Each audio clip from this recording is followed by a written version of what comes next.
Hey everybody, welcome back to the channel. My name is Todd Coons, and on this channel we do photography. That's what I do. If you've been here before, welcome back. If you've never been here before, thanks for showing up and watching.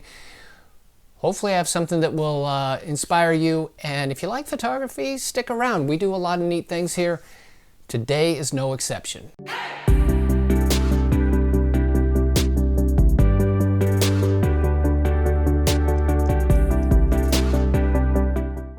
Let me start by saying this.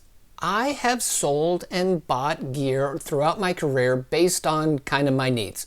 When the world went from film to digital, I sold off a bunch of film equipment because I just didn't use it anymore. I didn't need it anymore.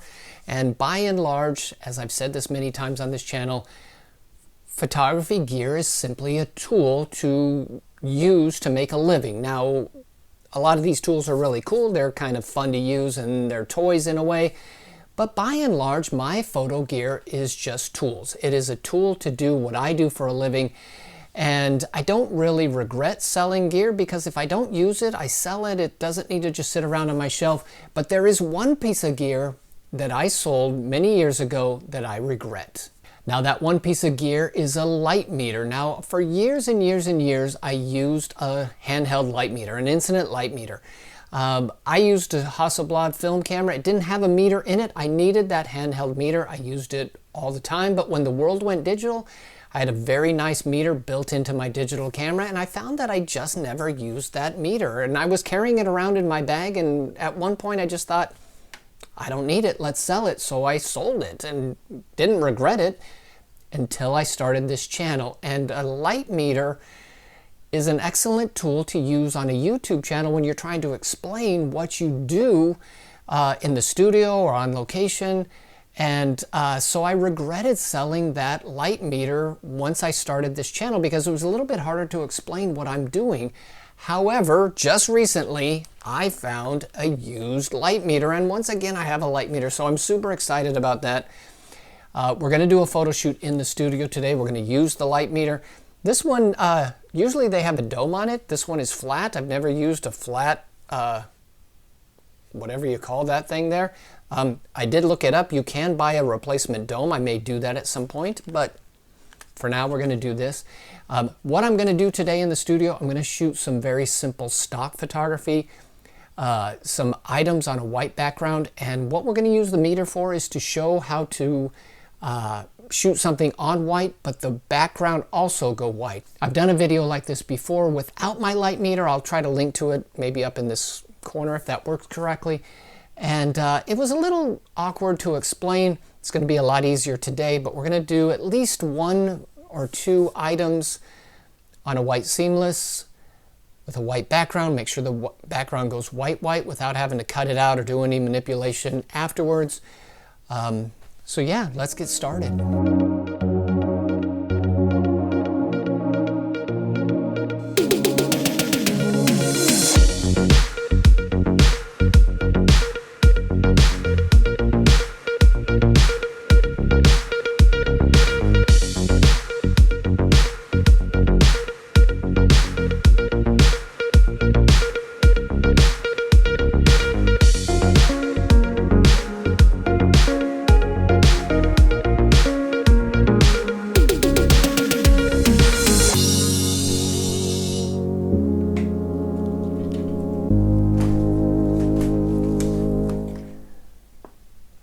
Not very easy to see on here, but there we go. That's a little better. So at the moment, my initial exposure is 11 2/10. So we'll set the camera at 11 2/10 and see what we come up with.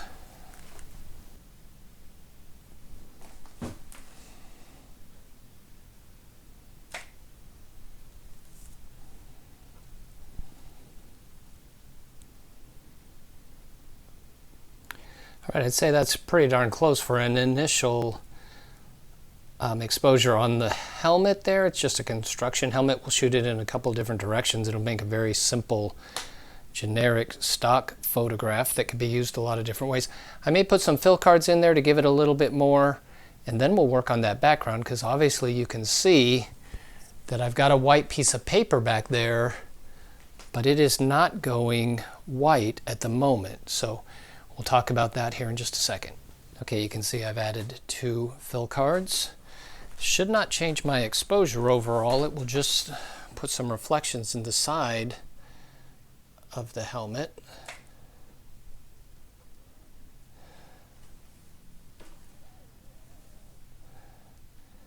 Yeah, there's where we were before. Give it a little shape and dimension. Yeah, like that a lot. Now, let's talk about the background, why it's literally going nearly black.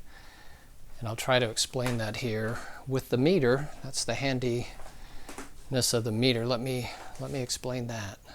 So I'm at the white background here. Right about here is right behind the helmet. This is the portion of the background that the camera can see. I'm going to take a meter reading right here and see what is happening. The lights in the back are not on at the moment. The only light going off is the main light over the helmet.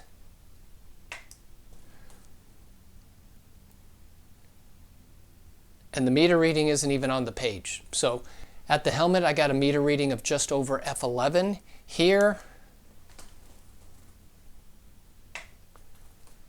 it's not even registering. So we are so far underexposed back here compared to what we're setting our camera at based on the main light that there's no exposure back here.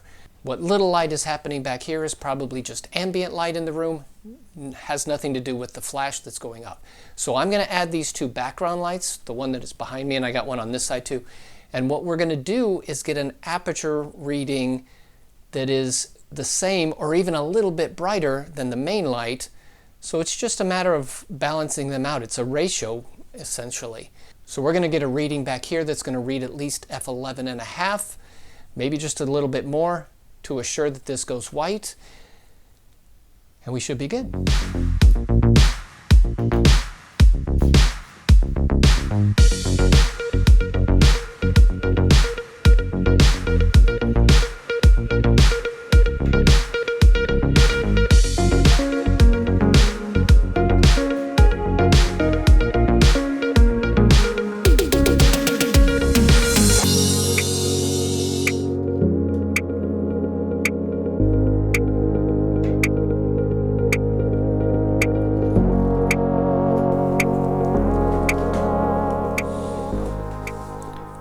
Okay, I had to adjust a little bit, but we are reading on the background 11 and, what is that, about 2/3. Remember the main light was at 11 and 2/10, so let's call that just over 11. Here is just short of F16.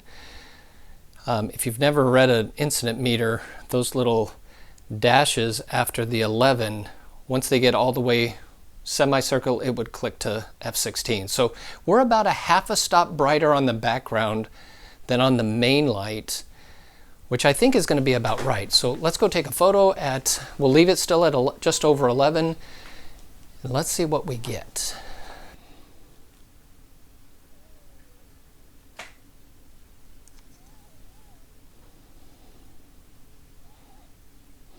Look at that.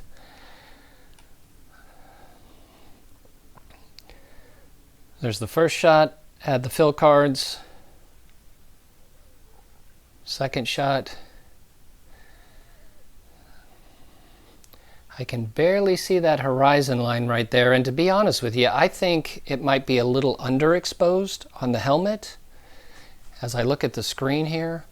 So I am going to simply shoot another one, and I'm going to bump it up just short of F11, which is just going to open up everything.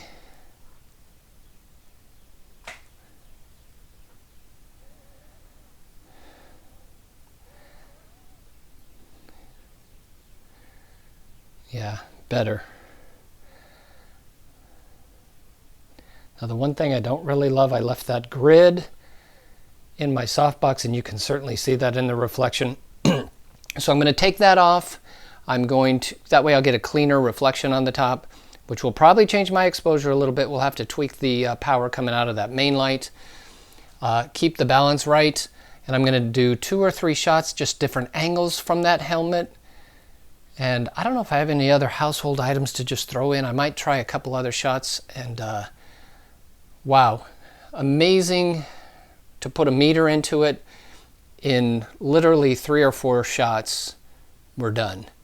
And we've balanced it all out. Usually it's a trial and error kind of thing, but that meter just made it really easy, and I hope that made some sense.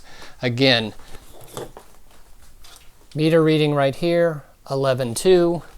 Meter reading back here, about 11.7. About a half a stop more from the back to the front. Balanced it out really nice.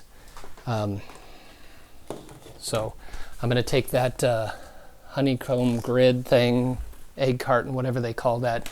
I'm going to take that off, shoot it again, and we'll call it good.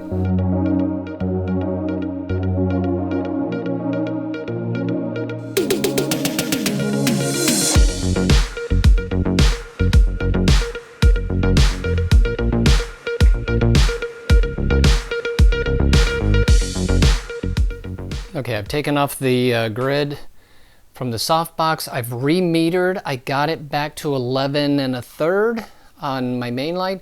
I wanted to give you guys a quick understanding of proportion to my lights. The 2 lights in the back are Godox V1s in softboxes. Those are at full power. Those are both on group A, so they're at full power. My main light, which is in the softbox, is group B, and it's at a 16th plus 7/10. So I brought it down quite a bit. I think it was about 4th power. Now it's at 16th power. That grid eats up a lot of light. So I'm going to leave the exposure at 11. Yeah, we're just short of 11.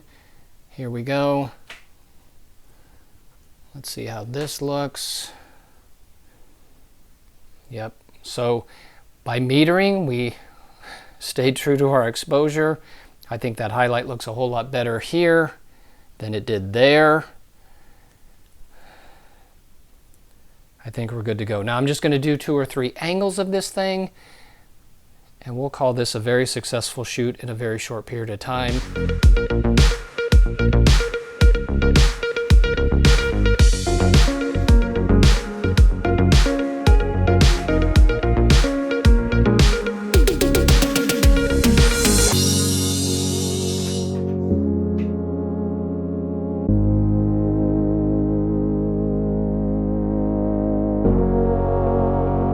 Okay guys, there you go.